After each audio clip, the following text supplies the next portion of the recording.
3, 2, 1, go! Rare's highly anticipated Kinect Sports Rivals is finally out after being delayed from the Xbox One launch. Does it live up to the potential that we all hoped it would and prove that Kinect has a viable place in the living room? The simple answer to that is kind of. Kind of. Okay, well, to be honest, I don't really think we expected anything more than that. Or at least I didn't. I think it kind of hits expectations more or less on the nose. It's a game that certainly has a lot of proof of what Kinect can still do. It's yet another example of Kinect being showing its potential, but not necessarily quite fulfilling it yet. And there are a few key areas where that comes through. Yeah, I mean, let's start off with the positives. I feel I'm in Absolutely. a positive mood. You know, Kinect Sports Rivals is so pretty and vibrant that I feel like it's putting me in a positive place. It's a great looking game. It is a great looking game. Rev done a fantastic job of putting together a really engaging world. Yeah, and you know, the tech that's around that world is really cool. You know, I think in particular we were pretty happy with the body and face The construction. champion maker, the champion scanning stuff is absolutely fantastic, and we'd love to see that implemented in a lot more games to come from Xbox. Yeah, totally. And you know, it's really cool seeing your sort of character being built up into the world. And again, it's a shame that the Xbox One doesn't have proper avatars yet, or still, because I kind of would like one of these avatars. And you know, that's really cool. And I think on the whole, the menus and everything are really intuitive. They work with Kinect fine, and They're really solid. The voice recognition seems, you know, it's solid. But the core gameplay maybe isn't as solid as it needs to be. There's a little hit and miss in places. There are certain sports in this game that are excellent and they work really well with Kinect. There's one or two where the controls aren't quite as intuitive as they could be, so you have to kind of learn the loopholes within the system and to kind of really learn it and get the best out of it. And there are other sports that really don't work that well at all.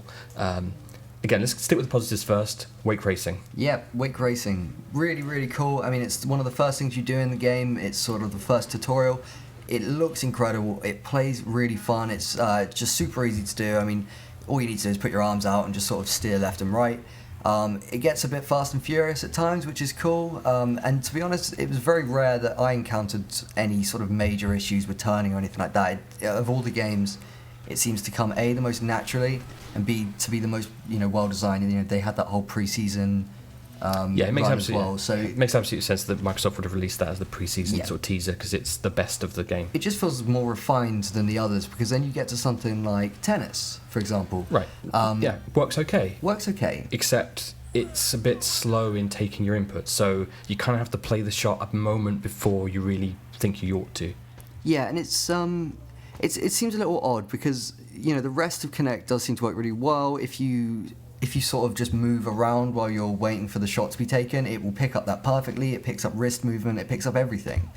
But for some reason, if you try and play it in time, or what looks like should be in time, especially if you've ever played tennis before, it just misses it by a fraction of a second, and it's very frustrating. And you know, that frustration does carry over to some of the other games like shooting, where you basically have to pinpoint targets and miss other ones that will drop you points. And it's just not very easy to move your hands across the screen without sort of hitting the wrong thing. Bowling's similar. I think you're supposed to be able to kind of put spin on the ball and things with your wrist movement. Again, it picks it up, but it doesn't quite implement it in the way you would like. So you have to sort of learn around those pitfalls and play it in a slightly less natural way, which is, you know, a disappointment, particularly since Wii Sports was doing that way back and doing it pretty well with the controller. That said, wall climbing, that we've had sort of different experiences with that. Some people have gotten on really well. Josh, you had less fun with it.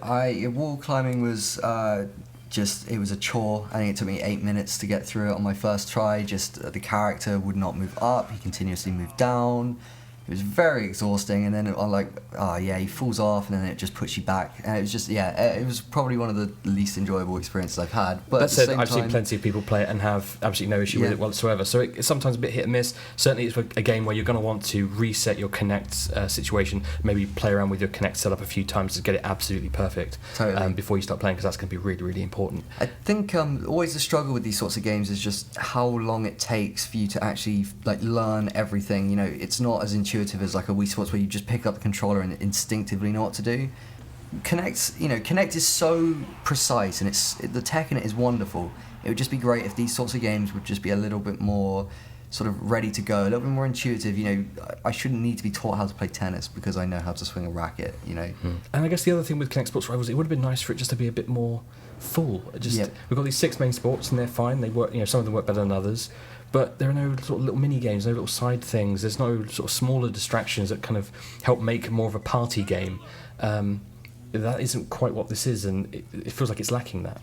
It just feels like they could have done a little bit more to get the the best value for money out of it and really show us what Kinect can do. Microsoft is kind of tweaking Kinect with every update that comes out, so Yeah. there's every chance that this game will actually get increasingly better and more precise as time goes by. But as it stands right now on release, we're giving it a 6 out of 10.